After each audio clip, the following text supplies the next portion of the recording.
Welcome to Unacademy guys. क्या आप भी किसी एक कैंडिडेट को ऐसा जानते हैं जो कि जीएस से नहीं डरता, सीसेट से डरता है? ये सीसेट के क्वेश्चंस, ऐसे क्वेश्चंस देख के वो डर जाता है या डर जाती है। क्यों? क्योंकि सीसेट अब वो क्वालिफाइंग पेपर नहीं रहा। सीसेट अब हमें एलिमिनेट कर सकता है। पहले क्या कहा गया था कि टोटल मार्क्स सीसेट के 200 हैं, 33% आपने स्कोर करना है, यानी 66 मार्क्स लाने।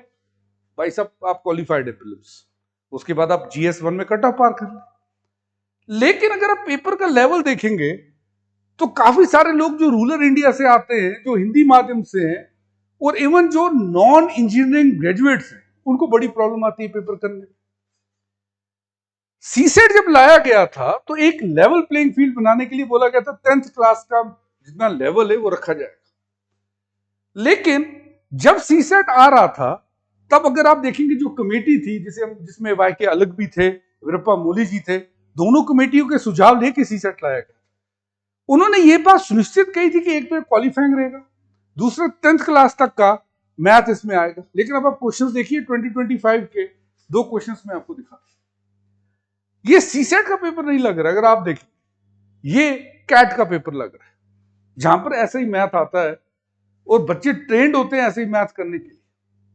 राज्यसभा के अगर आप देखेंगे ब्रिजलाल जी राज्यसभा के मेंबर ऑफ पार्लियामेंट है, इन्होंने आज सवाल उठाया कि 65% जो सक्सेसफुल कैंडिडेट्स हैं सिविल सर्विसेज में वो इंजीनियरिंग बैकग्राउंड से, यानी बाकियों को चाहे आप ह्यूमैनिटीज से हैं, आप मेडिकल ब्रांच से हैं, आप हिंदी मीडियम से, आपको सीसेट कितने क्वेश्चन टफ आ रहे हैं कि आपका चांस ही नहीं है सिलेक्शन का। अब एक चीज आपको ये बता दूं, ये खुद आईपीएस अधिकारी रह चुके हैं, तो इनकी बात अगर ये कर रहे हैं तो ये कोई राजनीतिक बात नहीं है। इन्होंने कुछ पॉइंट्स बोले। सबसे पहले कि सीसेट से इंजीनियरिंग स्टूडेंट्स को ज्यादा कहीं ना कहीं कॉन्फिडेंस मिल रहा है, एक बूस्ट मिल रहा है, क्योंकि मैथ पढ़े हुए होते हैं। दूसरे इन्होंने कहा कि जो सीसेट है इससे बच्चे एलिमिनेट हो जाते हैं। ये कहना गलत है कि सीसेट अब एक क्वालिफाइंग पेपर है। CSAT is elimination paper. अगर आपका सीसेट का जीएस 2 का पेपर फेल है, जीएस 1 कोई आपका चेक भी नहीं करेगा। उन्होंने ये भी कहा कि बच्चों को कभी यूपीएससी ने फीडबैक दिया ही नहीं कि सीसेट में आपकी कमी कहां पर है। अब वो फीडबैक नहीं ले पाता, वो इंप्रूव नहीं कर पाता। और लास्ट बात उन्होंने जो कही कि सीसेट के पेपर को या तो भाई सब डिलीट कर दो या तो रैशनलाइज करो। ये दो बच्चों की मार्कशीट में आपको दिखा, दोनों ने अपनी अपनी कैटेगरी में जीएस 1 में आप देखिए क्वालिफाई किया हुआ, बट इनका प्रीलिम्स पता है क्यों रुका? क्योंकि अगर आप देखेंगे 65.83 इनके सीसेट वाले पेपर में जीएस 2 में, यानी पॉइंट समथिंग मार्क्स से ये प्रीलिम्स क्वालिफाई नहीं कर सके, जबकि इनका जीएस 1 क्लियर था। ऐसे इनके 45 मार्क्स। तो कहीं ना कहीं भेदभाव तो है। अगर आप देखेंगे तो ये भेदभाव केवल टफनेस के ऊपर नहीं है, हिंदी मीडियम वालों के लिए भी भेदभाव है। क्यों? ये क्वेश्चन देखिए। इस क्वेश्चन में according to the author India's economy has grown but there is no room for complacency as, ये इंग्लिश मीडियम का वर्ड है। अब इसी की ट्रांसलेशन आप हिंदी में देखिए। लेखक के अनुसार भारत की अर्थव्यवस्था विकसित हुई है, किंतु यहां आत्मसंतोष के लिए कोई गुंजाइश नहीं है। अब आप बोलेंगे सर ये ठीक ही लग रहा है। मैं आपको एक चीज बता दूं कि कॉम्प्लेसेंसी एक इंग्लिश वर्ड है, और हां इसको अगर आप हिंदी में ट्रांसलेट करोगे तो आत्मसंतोष जो है इसकी ट्रांसलेशन आती है। लेकिन अगर आप इस वर्ड को पढ़ोगे तो वो बट वर्ड है यहां पर, कि ग्रो हुई है but there is no room. Hindi translation में ये जो निगेटिव सेंस में इस वर्ड का यूज किया गया है उसे एड्रेस नहीं यूज किया गया।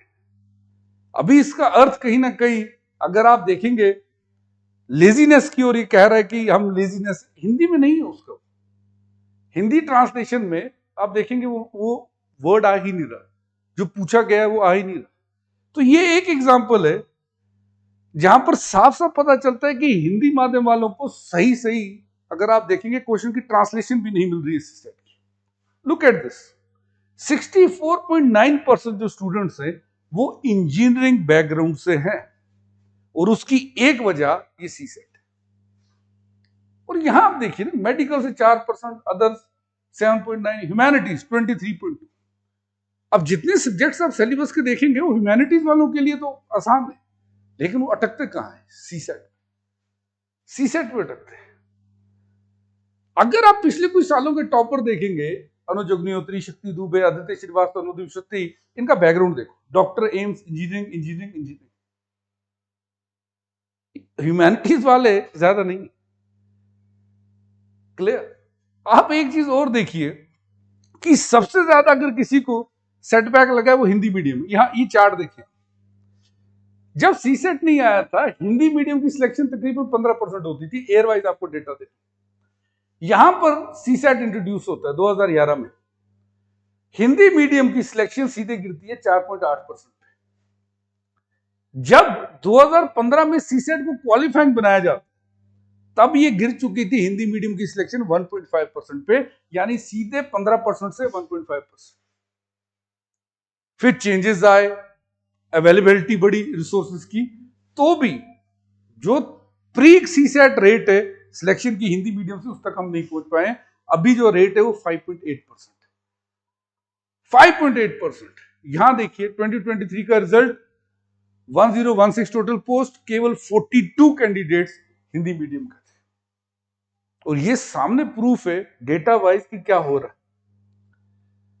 आगे बढ़ने से पहले एक चीज आपसे शेयर कर दूं, आपको पता होगा इस बार के टॉपर अनुज अग्निहोत्री और हिंदी मीडियम के टॉपर रविराज दोनों हमारे ऑनलाइन क्लासरूम प्रोग्राम से पढ़े हुए हैं। यदि आप भी अपने यूपीएससी के सपने को साकार करना चाह रहे हैं तो अनअकैडमी आपके लिए सब्सक्रिप्शन लाया है 22,999।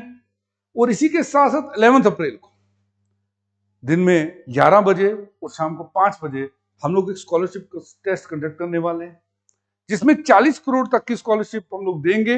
इसी के साथ साथ आपको 8 लाख रुपए तक फर्स्ट प्राइज मिल सकता है अगर आप इस टेस्ट को टॉप करते हैं। तो डिस्क्रिप्शन में दिए गए लिंक पे क्लिक करें और अपने आप को एनरोल करें। अब जिस बारे में बात कर रहा था कि अगर सीसेट इतना मुश्किल है तो कुछ टॉपिक्स तो ऐसे होंगे जो हमें सीसेट आसानी से पार करवा सकते हैं। बिल्कुल है। रीडिंग कॉम्प्रिहेंसिव के 25 क्वेश्चन, ये आप अगर डेली न्यूज़पेपर रीडिंग करते हैं आप इसे कर सकते हैं। लॉजिकल रीजनिंग के 12 क्वेश्चन और इजी जो न्यूमेरिकल क्वेश्चन आते हैं वो 8। टोटल 45 क्वेश्चंस मैंने ऐसे देखे जिसे हर कोई कर सकता है। तो आप इनकी ओर फोकस करें, प्रीवियस ईयर क्वेश्चन से ऐसे क्वेश्चंस करिए ताकि आपके क्वेश्चन सही हो। कम से कम 36 क्वेश्चंस आप सेफली कर सकते हैं अगर आप इनको बार बार प्रैक्टिस करें। तो ये मेरी एक स्मॉल एडवाइस भी थी आप सबके लिए सीसेट को टैकल करने के लिए। बाकी आप मुझे बताइए, क्या सच में सीसेट एक बैरियर है? कमेंट सेक्शन में बताइएगा, मैं जरूर आपके कमेंट्स देखूंगा। Let's crack it guys.